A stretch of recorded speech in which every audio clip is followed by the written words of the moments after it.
Bonjour à tous, j'espère que vous allez bien. Ça y est, c'est la rentrée, nous sommes en septembre. Donc je vous propose comme d'habitude de faire, un petit état des lieux de Brix.co, voir, où est-ce qu'on en est, voir quelles sont les news, qu'est-ce qui s'est passé au mois d'août 2023, un petit look sur, mon portfolio, mais c'est pas forcément le sujet de la vidéo et puis on va voir au global, ce qu'il en est sur la performance de l'ensemble de leur parc immobilier, avec quelques KPI et on va voir le taux de vacances impayés et les mouvements dans la marketplace. Alors, ça, je pense que c'est un peu la news, super importante. Donc depuis le 7 septembre, les frais de service de 3 sont supprimés sur la marketplace. Donc, personnellement, je trouve que c'est, plutôt une très bonne nouvelle. Et il ne sera plus possible d'appliquer une plus-value sur le prix actuel des briques. Mais bon, par mon expérience, je dirais que la plupart du temps, on achetait nos briques plutôt, en dessous du prix du marché plutôt qu'au-dessus. Hem et d'ailleurs, il sera toujours possible de vendre ces briques en dessous du prix du marché, comme l'a annoncé Brix.co pour, si on a besoin de liquidité, pour vendre plus vite.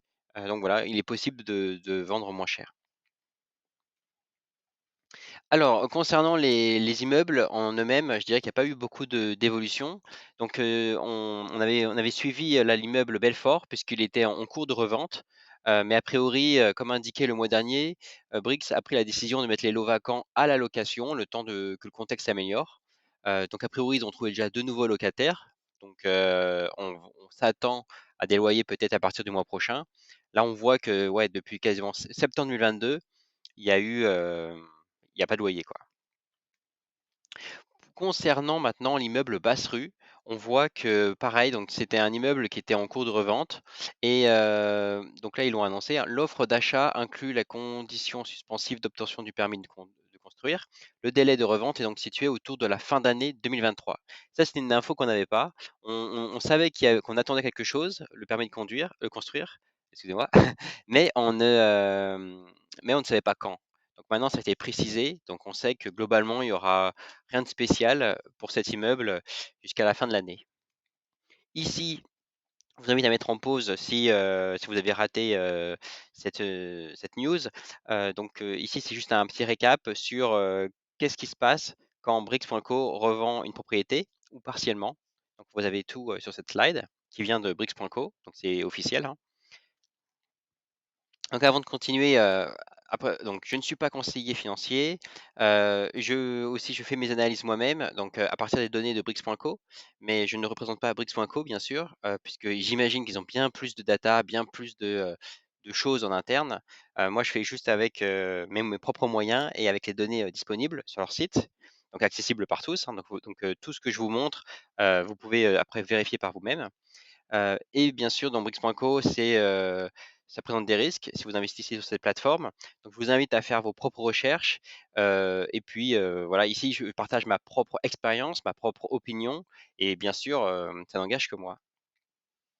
Donc, si on regarde mes contrats de royalties, donc, ici, vous avez, sur cette slide la liste des immeubles.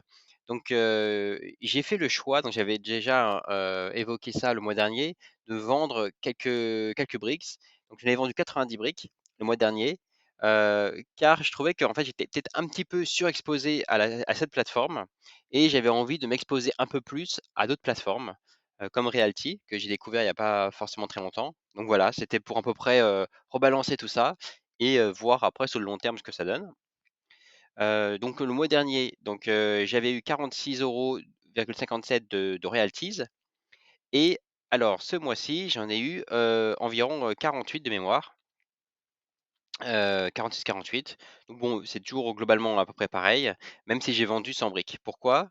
Donc en fait, moi, pour suivre mes investissements, pour Bricks.co, j'ai construit un fichier, avec Microsoft Access, en fait, pour suivre mes investissements. C'est-à-dire que, je peux voir pour chaque immeuble, si j'investis dessus, qu'est-ce que j'espère comme, plus-value, comme loyer mensuel et du coup, tous les mois, je rentre, ce que j'ai eu et ça me compare par rapport à cette, donnée théorique, si je suis plutôt au-dessus, en dessous ou vraiment en dessous. Donc et du coup, ça m'aide personnellement à prendre moi-même des décisions sur, tiens, si je veux me séparer, par exemple, d'un immeuble, bah, lequel? Et du coup, je peux voir l'historique sur immeuble par immeuble, si au global c'est plutôt bien ou pas bien. Donc bien sûr, on a toutes les données sur Bricks.co, mais au lieu de regarder, j'allais dire immeuble par immeuble, la performance de chaque immeuble, voilà, moi j'ai une sorte de tableau de bord que je partage, hein, donc je vous mettrai le lien qui est, voilà, gratuit, je vous demanderai en échange. Moi, c'est ce que j'utilise pour suivre. Donc là, on voit que par exemple, au global, c'est plutôt pas mal. J'ai eu 97,2 de ce que j'attendais. Donc j'ai eu 48 €, a priori 39 sur un dividende théorique, enfin un dividende, un loyer théorique de 48,49 €. Vous voyez, je suis très proche, donc très, très bien. 3 n'étaient pas à la perf. Alors pourquoi finalement, on est quand même pas trop mal? Tout simplement parce qu'il y a eu, de mémoire sur Félix Barthes, ils ont encaissé la caution. Donc voilà, vous voyez, je suis à 145 sur cet immeuble, mais c'est tout à fait, exceptionnel, hein. C'est pas tous les mois comme ça. Et donc avec cette, base Access aussi, ça me permet donc comme je l'avais évoqué, immeuble par immeuble de voir, ce qu'il en est. Là, par exemple, j'ai fait un zoom sur immeuble, petit Ménado qui n'est pas en performance. Donc là, j'avais envie de regarder sur OK, mais au global, est-ce que c'est un accident? Ou au global, est-ce que c'est moyen? Ou voilà. Donc là, on voit que j'ai l'historique depuis novembre dernier et donc voilà, ça me donne l'idée, enfin, ça me donne un peu la tendance. On voit qu'au global, je suis autour des 4. Donc là, 2,38 ce mois-ci, c'est, anormalement bas. Donc voilà, j'ai pas forcément, prévu de le revendre là, tout de suite. On le garde, hein, puis on voit, en espérant que ça va s'améliorer. Maintenant, je vous propose de passer donc, à mon tableau de bord, Power BI. Donc Power BI, en fait, c'est simplement un outil qui permet de visualiser les données et en fait, ça le fait de manière, j'allais dire, dynamique. Là, c'est vrai que sur Bricks.co, souvent, je le fais sous forme de slide. Realty, j'ai commencé à le faire sous forme de, plus dynamique en filmant, en fait, mon écran. Hem, Puisque là, vous voyez, sur cette, page, par exemple, si je clique sur 2023, ou Q3 et cetera. Alors sur le site, il y a pas forcément des revenus qui sont liés. Mais ce que je veux dire, c'est que là, si je clique par exemple sur immeubles, je vais avoir comme point juste les immeubles et je vais plus avoir les commerces. Mais si je clique sur Portugal et immeubles, dans ce cas, je vais avoir que le Portugal. Donc c'est vraiment dynamique. Peut-être que certains d'entre vous l'utilisent aussi au travail, puisque, Microsoft Power BI, ils sont leaders là-dedans.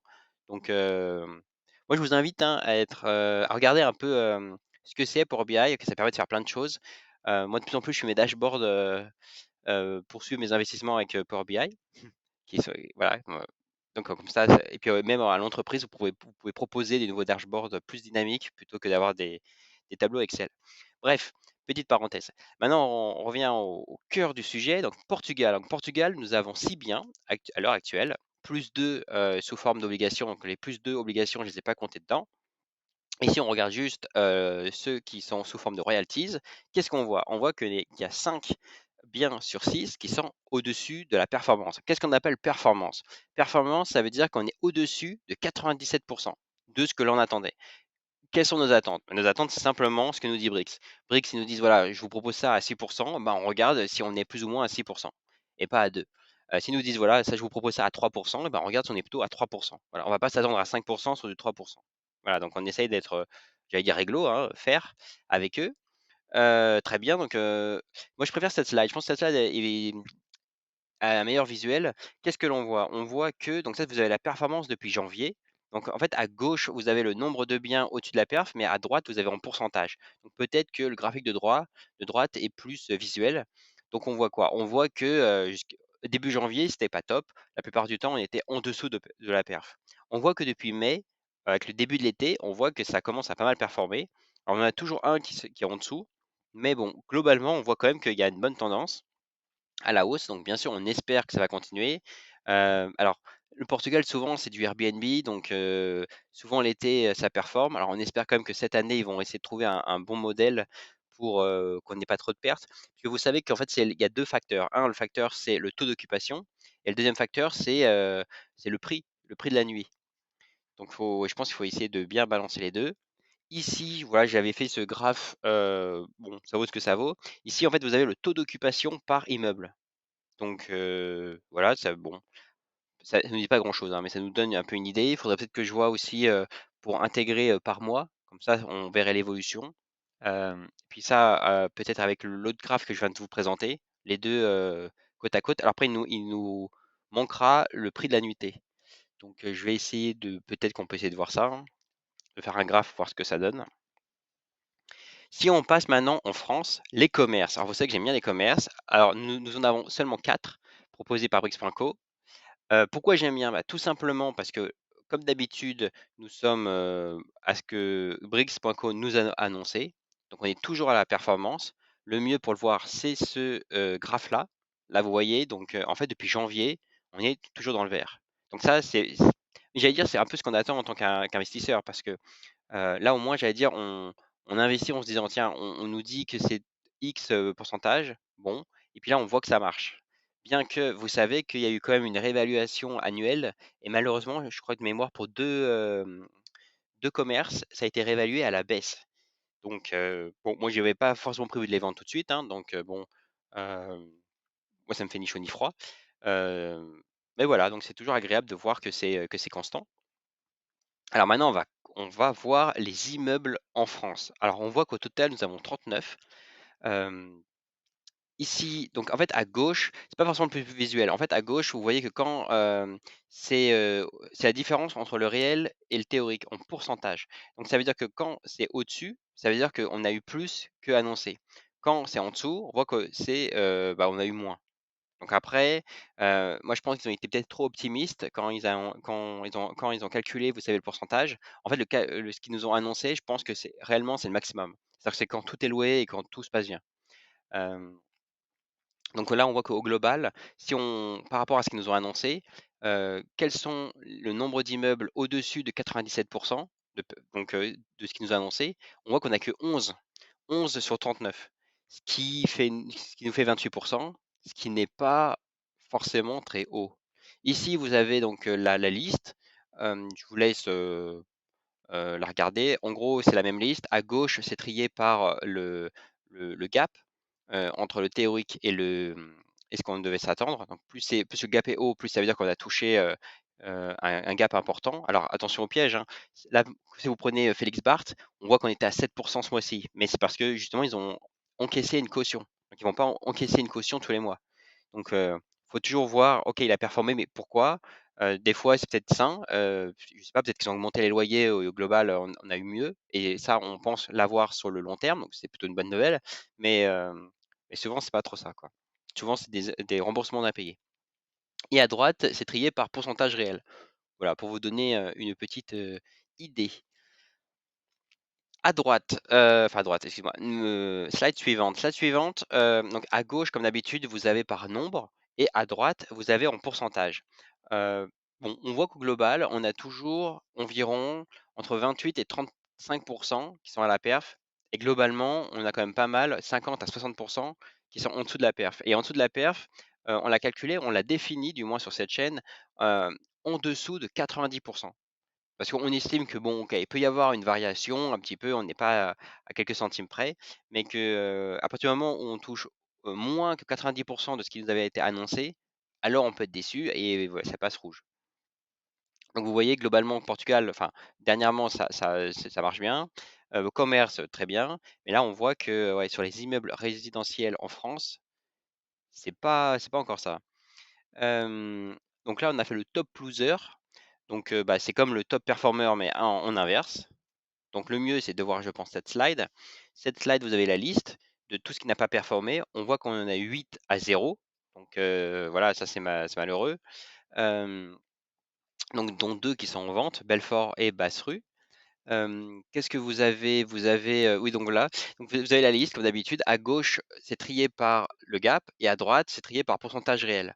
Donc après, bon, on peut être aussi, on peut voir le verre à moitié plein ou à moitié vide. Pourquoi je dis ça? Parce que vous voyez, si je prends Arnaud Père, si je le trie par pourcentage réel, bon, c'est vrai que je m'attendais à 7,57 de loyer reversé, mais j'ai tout de même eu 5,28.